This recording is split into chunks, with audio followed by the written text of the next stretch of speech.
प्यारे दोस्तों, एक हामिला यानी प्रेग्नेंट लड़की को कब्र में दफना दिया गया। फिर जो हुआ यह जानकर आपकी रूह कांप जाएगी। प्यारे दोस्तों, इस सब कमोज वाकये को जानने के लिए हमारे साथ आखिर तक जरूर रहिएगा, क्योंकि यह खासकर हमारी माँ बहनों के लिए एक सबक है। सरफराज नाम का एक शख्स यह बताता है कि आज से तकरीबन 5 साल पहले की बात है। मेरा ताल्लुक एक ऐसे गिरोह से था जो चोरी किया करते थे। चोरी करने के बाद हम अलग अलग होकर कहीं छुप जाया करते थे ताकि पुलिस हमें पकड़ ना ले। एक मर्तबा रात में किसी बैंक को लूटने के बाद मैं और मेरे साथी फौरन से फरार हो गए। मेरे साथी तो फरार हो चुके थे, लेकिन मैं पुलिस की नजरों में आ गया और पुलिस मेरे पीछे पड़ गई।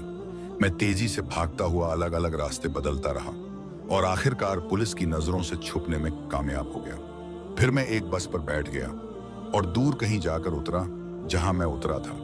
उस जगह के बारे में मुझे कुछ भी मालूम नहीं था। मुझे बस एक ही फिक्र थी कि कहीं पुलिस मुझे पकड़ ना ले। मैं जिस जगह उतरा था वह बिल्कुल सुनसान इलाका था। दूर दूर तक कोई आबादी नजर नहीं आ रही थी। सामने एक कब्रिस्तान था, तो मैं चलते चलते कब्रिस्तान तक पहुंच गया। आसमान में चौवियों का चांद चमक रहा था, जिसकी वजह से सब कुछ साफ साफ दिखाई दे रहा था।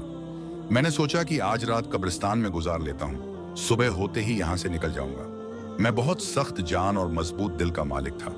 कभी भी मेरी हालत ऐसी नहीं हुई थी जैसी उस रात हुई थी।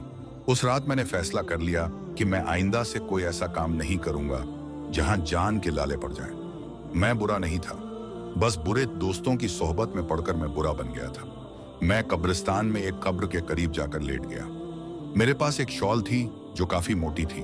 शॉल अपने ऊपर तान कर मैं सोने ही वाला था कि मुझे एक आवाज सुनाई दी। यह किसी लड़की की आवाज थी जो कह रही थी, भाई मुझे मत मारो, मैंने कुछ भी नहीं किया, मुझे मत मारो, मैं गुनाहगार नहीं हूं। यह आवाजें सुनकर जैसे मेरी रूह कांप गई। मैंने चादर अपने सर से हटाई और देखने लगा कि आखिर माजरा क्या है। जब मैंने देखा तो मेरे सामने तकरीबन 4 से 5 लड़के थे जो लड़की को घसीटते हुए कब्रिस्तान की तरफ ले जा रहे थे। उनमें से एक लड़का बोला, तुझे जरा भी शर्म नहीं आई?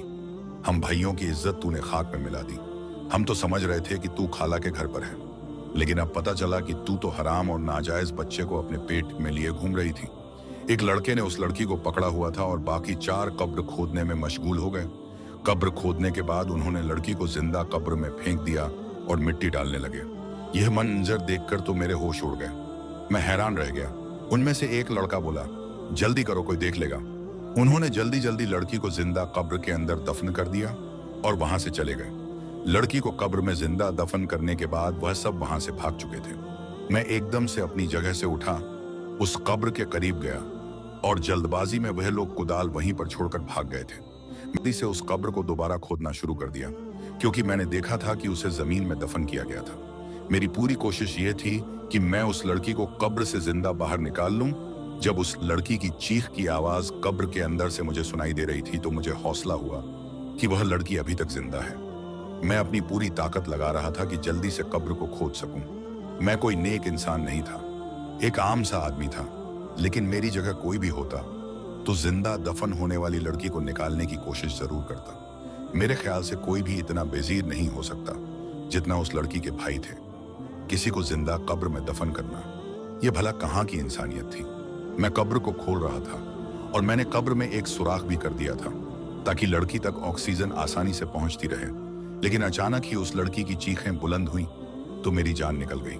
मुझे लगा वह मर गई है। मैंने उसकी आवाज सुनने की कोशिश की। मेरा पूरा जिस्म कांप रहा था। थोड़ी देर तक कोई आवाज ना आई तो मुझे मायूसी होने लगी, लेकिन मेरी हैरत की इंतहा ना रही जब अचानक से कब्र के अंदर से एक बच्चे के रोने की आवाज सुनाई देने लगी। मैं परेशान हो गया। बच्चे की आवाज कहाँ से आ रही है और कैसे आ रही है? कब्र के अंदर तो एक लड़की थी, तो फिर यह बच्चा कहाँ से आया? मैं डरने वालों में से नहीं था, लेकिन उस वक्त मैं बहुत ज्यादा डर गया था। अब मुझे लड़की के कराने की आवाज भी सुनाई दे रही थी, यानी लड़की अब तक जिंदा थी। मैं खौफजदा तो बहुत था, लेकिन जो भी था मुझे कब्र खोदनी थी और लड़की को बाहर निकालना था।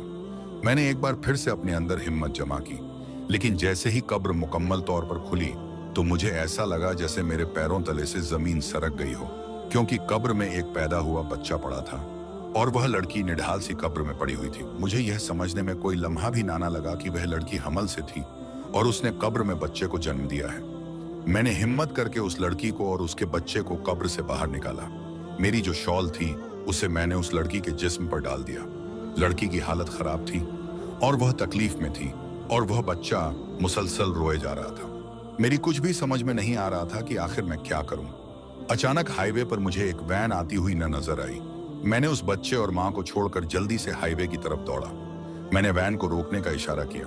पता नहीं कैसे, लेकिन इतनी रात में भी वह लोग रुक गए, लेकिन वह खौफजदा थे। मैंने उन्हें कहा, मेरी बीवी और मैं कब्रिस्तान से गुजर रहे थे। अचानक कब्रिस्तान में मेरी बीवी को दर्द शुरू हो गया और उसकी डिलीवरी हो गई। मैंने उनसे मदद के लिए कहा। तस्दीक करने के लिए वह लोग मेरे सामने आए और उस लड़की और बच्चे को देखकर सारा मामला समझ गए और उन्हें मेरी बात पर यकीन हो गया। उनमें से एक औरत ने कहा, इन तीनों को मदद की जरूरत है। वाकई यह लोग बहुत बड़ी मुसीबत में हैं। कार वालों ने हमारी मदद की और उस लड़की और बच्चे को अस्पताल ले गए। बैंक से मैंने जो चोरी की थी उसका हिस्सा अपने साथियों से मांगा तो उन्होंने मेरा हिस्सा मुझे दे दिया। मैं लड़की को उस जगह ले आया जहां मैं खुफिया तौर पर रहा करता था। जब उस लड़की की हालत संभल गई तो मैंने उससे सारा मामला पूछा। उसने अपनी कहानी बताना शुरू की और बताया कि मेरा नाम जुलेखा है। मैं एक नेक लड़की थी। एक दिन अचानक कॉलेज से वापस आते हुए एक लड़का मेरे पीछे लग गया और उसने मुझे एक खत दिया जिसमें लिखा था कि वह मुझसे बहुत मोहब्बत करता है। उसका नंबर भी नीचे लिखा हुआ था। पहले तो मैंने साफ उसे इनकार कर दिया, लेकिन पता नहीं क्यों शैतान ने मुझे शायद बरगला दिया था और एक कमजोर लम्हे की जिद में आकर मैंने उसके मोबाइल पर कॉल कर दिया और यूं हमारा राब्ता हो गया। फिर बात मुलाकातों तक पहुंची। मेरे 5 भाई थे। जब वह काम पर बाहर चले जाते मैं उसे घर बुला लिया करती। घर पर कोई नहीं होता था। शैतान के बहकावे में आकर हमने वह गुनाह भी कर दिया जो हमें कभी नहीं करना चाहिए था और उसकी सजा में आज तक भुगत रही हूं। जब उस लड़के का नाजायज गुनाह मेरे पेट में पलने लगा तो मैंने इस बात का जिक्र अपनी खाला से किया। मेरी खाला ने मुझे बहुत बातें सुनाई, लेकिन उन्हें अपनी इज्जत बचानी थी, इसलिए वह मुझे डॉक्टर के पास ले गई। लेकिन पानी सर से ऊपर गुजर चुका था। डॉक्टर ने कहा, अब हमल जाया नहीं हो सकता, वरना लड़की की मौत हो जाएगी। मैंने उस लड़के से राब्ता किया और कहा कि अपना रिश्ता मेरे घर भेज दे। तो उसने कहा, यह बच्चा ना जाने किसका है और मैं उस पर इल्जाम लगा रही हूं और मुझ जैसी बद किरदार लड़की से वह कभी शादी नहीं कर सकता। अब मामला संगीन हो चुका था। मेरी खाला ने कहा, अगर तुम्हारे भाइयों को इस बात के बारे में पता चल गया तो तुम जान से जाओगी। खाला ने मेरे भाइयों को मेरी बीमारी की झूठी कहानी सुनाई और कहा कि वह मुझे अपने साथ ले जा रही है। मेरे भाइयों ने कहा, यह हमारा खाना वगैरह बनाती है, हम इसके बगैर कैसे गुजारा करेंगे। हम दिन को काम पर चले जाते हैं, पीछे से यह घर संभालती है। खाला ने कहा, यह बीमार है, तुम लोग शादी कर लो। अगर तुम्हें घर में काम करने वाली चाहिए तो ना जाने मेरी खाला ने कैसे मेरे भाइयों को राजी किया और मुझे अपने साथ लेकर अपने घर आ गई। खाला के घर में उनकी बेटी और एक बेटा रहता था। उन्हें सारी कहानी मजबूरन सुनानी पड़ी। मैंने हमल के 9 माह वहीं गुजारे, लेकिन जब मेरी डिलीवरी का वक्त करीब आया तो उस दिन मेरे भाई खाला के घर आ पहुंचे। ना जाने उन्हें यह बात कैसे मालूम हो गई। वह मुझे घसीटते हुए वापस घर ले गए और फिर वहां से रात को कब्रिस्तान ले आए और मुझे जिंदा कब्र के अंदर दफन कर दिया। जब मुझे कब्र के अंदर दफन कर दिया, मेरा दम घुटने लगा। मैं चिल्लाने लगी और अल्लाह से मदद मांग रही थी। मैं तकलीफ में रो रही थी, करा रही थी। एक तरफ तो मेरा दम घुट रहा था और दूसरी तरफ मुझे हमल का दर्द भी शुरू हो गया। मैंने सच्चे दिल से अल्लाह की बारगाह में तौबा की कि आइंदा मैं कभी कोई गुनाह ना करूंगी। मैंने गुनाह ना करने का पक्का इरादा किया और अल्लाह से दुआ मांगती रही।